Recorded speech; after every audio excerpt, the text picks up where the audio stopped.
Hi there, Christoph here. I wanted to talk about coin selection and different methods for user interfaces, and also kind of the framework of how and the same experience can evolve from something very simple to something more complex and then eventually even disappear. So the basic reason why this is a thing is that when I make a transactions, let's say I want to send zero point 0.1 Bitcoin, I have to choose which other Bitcoin that I've previously received to form this new transaction with. And so those previous incoming transactions can then be linked, because everything's transparent on the blockchain in that ledger, can then be linked to this outgoing one. And if somebody runs some analysis on this, it's called chain analysis, they could potentially discover or learn about my transaction behavior, link it to other people, figure out which addresses are mine, which ones are from my friends, all kinds of things. And so if we take this very basic approach, so I want to send Bitcoin, I see this list of coins I've received, the amount and the address, and I just have to say, okay, I'm going to use this one and this one and this one, and those will be the ones to form this transaction. So now the implications of this are totally non-obvious. Like, I don't even know which person this address belongs to or why this was done. I don't know the long-term implications of this because I don't have the whole blockchain and this whole transaction structure in my head. So it's not really helpful. Then the way to just automate this whole thing is to use very simple sorting algorithms. So I could say I want to use first in, first out. So the oldest coins I've received, those will be the first one that gets sent out, no matter what. Another approach here is the fewest coins. So let's say I want to send 0.1 Bitcoin and I've received exactly 0.1 Bitcoin at some point. It's going to use that one. And the smaller amount of coins in this transaction will reduce the fee I have to pay. So it's an approach. The privacy implications of this are also not obvious. It's really just kind of a convenience, this whole thing. Now let's give users a few more tools here. So this is still manual, but I can label every transaction that I've received. So I can say this is from the pizza place, this is from the grocery store, and there's a tag called groceries. This is for business. Maybe I can label it sensitive. And then when I create a transaction here on the right, I can pick the person that I'm sending it to, and I pick a few tags. I can say, okay, this is for a friend. This is something sensitive that I want to be careful with. This is for an exchange. And then the system, the application can choose coins for me that match these criteria in a good way. Now the implications are also not really obvious.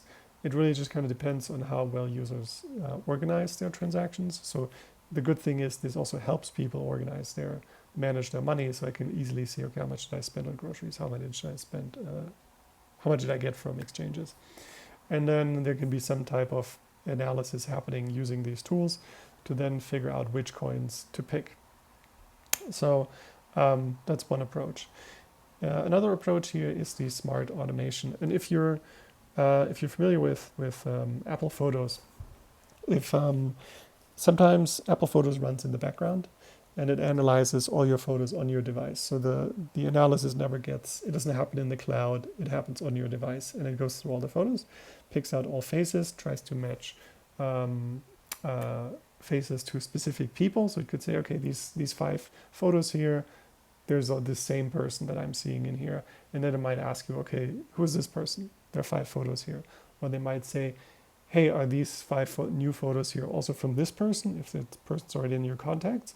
And so it just kind of tries to do things for you in the best way that it can in the background. It uses machine learning and then tries to ask you very, very simple questions in order to get more precise. And I find this super convenient.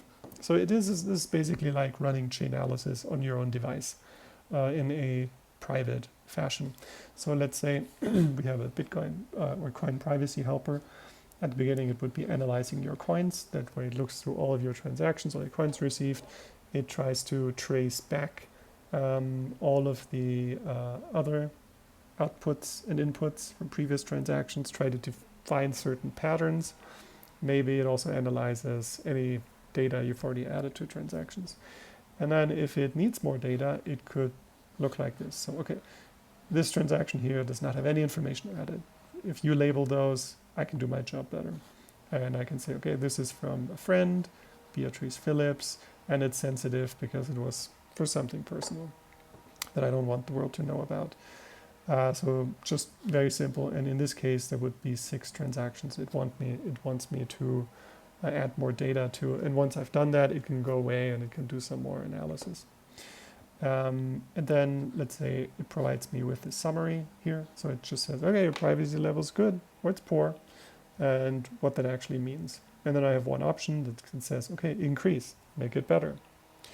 And then there's also this idea of private funds. So that means there are funds with a very high privacy level. And if, let's say, there's a certain amount of money I spend once a monthly or weekly or so, I could have a setting that says, okay, I want to make sure I always have at least 0.1 Bitcoin in private funds when anything comes up. So that way I don't have to worry about it at the time I want to make a transaction and try to squeeze some CoinJoin in at the last minute. It's going to take this into consideration in its background activity, and will just try to figure that out for me, make it happen with minimal input from me.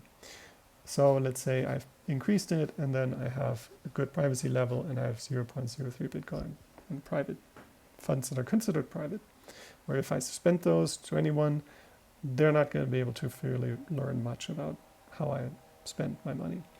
And then in the settings, I could say, okay, I want to enable the privacy helper. I want it to require approval, or if not, it could maybe even in the background without me approving transactions or CoinJoins to do things for me. And I can say like what privacy level I want, how many private funds I want. And then, let's say I turned this on, I don't worry about it. I just use my wallet here. This is my landing screen. At some point, it might just pop up and says, hey, privacy helper needs your approval to increase private funds. I click it. It tells me, okay, this is what I want to do. Cool. Okay, I press yes. It does it. So very, very minimal and kind of self-learning system here.